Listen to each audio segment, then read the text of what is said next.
بسم اللہ الرحمن الرحیم۔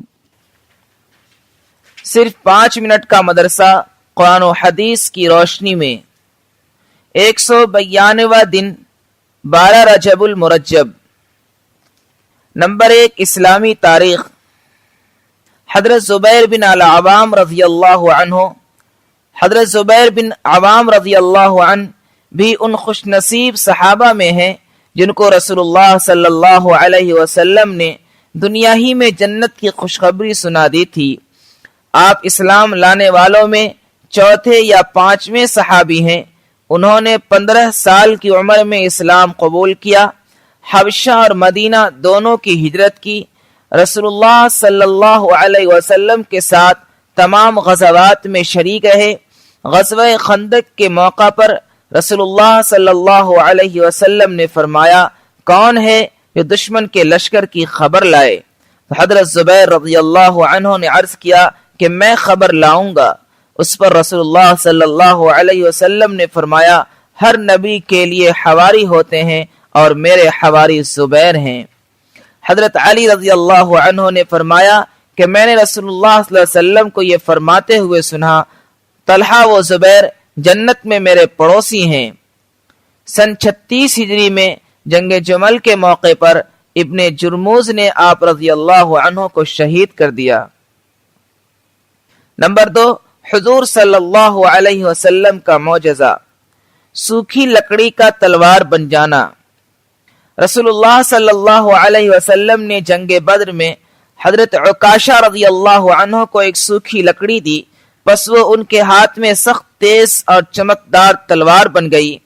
انہوں نے غزوہ بدر میں اسی لکڑی کے ساتھ شرکت کی اور بقیہ غزوات میں بھی ساتھ رکھی، یہاں تک کہ جب حضرت عکاشہ حضرت ابو بکر صدیق رضی اللہ عنہ کے زمانے میں شہید ہوئے، اس وقت بھی وہ سوکھی لکڑی والی تلوار آپ کے پاس تھی۔ اس تلوار کا نام عون تھا۔ نمبر 3، ایک فرض کے بارے میں، نمازی پر جہنم کی آگ حرام ہے۔ رسول اللہ صلی اللہ علیہ وسلم نے فرمایا، جو شخص 5 نمازوں کی اس طرح پابندی کرے کہ وضو اور اوقات کا اہتمام کرے، رکوع اور سجدہ اچھی طرح کرے اور اس طرح نماز پڑھنے کو اپنے ذمہ اللہ تعالی کا حق سمجھے، تو اس آدمی کو جہنم کی آگ پر حرام کر دیا جائے گا۔ نمبر 4، ایک سنت کے بارے میں، جب برا خواب دیکھے۔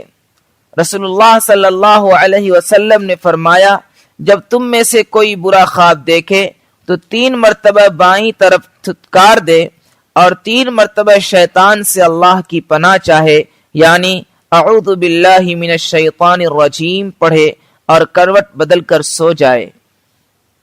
نمبر 5، ایک اہم عمل کی فضیلت، بیماری کی شکایت نہ کرنا۔ رسول اللہ صلی اللہ علیہ وسلم نے فرمایا، اللہ تعالیٰ فرماتا ہے کہ میں جب اپنے مومن بندے کو بیماری میں مبتلا کرتا ہوں اور وہ اپنی عیادت کرنے والوں سے میری شکایت نہیں کرتا تو میں اس کو اپنی قید یعنی بیماری سے نجات دے دیتا ہوں۔ وہ پھر اس کے گوشت کو اس سے عمدہ گوشت اور اس کے خون کو عمدہ خون سے بدل دیتا ہوں تاکہ نئے سرے سے عمل کرے۔ خلاصہ، اگر کوئی بیمار ہو جائے تو صبر کرنا چاہیے، کسی سے شکایت نہیں کرنی چاہیے، اس پر اللہ تعالیٰ انعامات سے نوازتے ہیں۔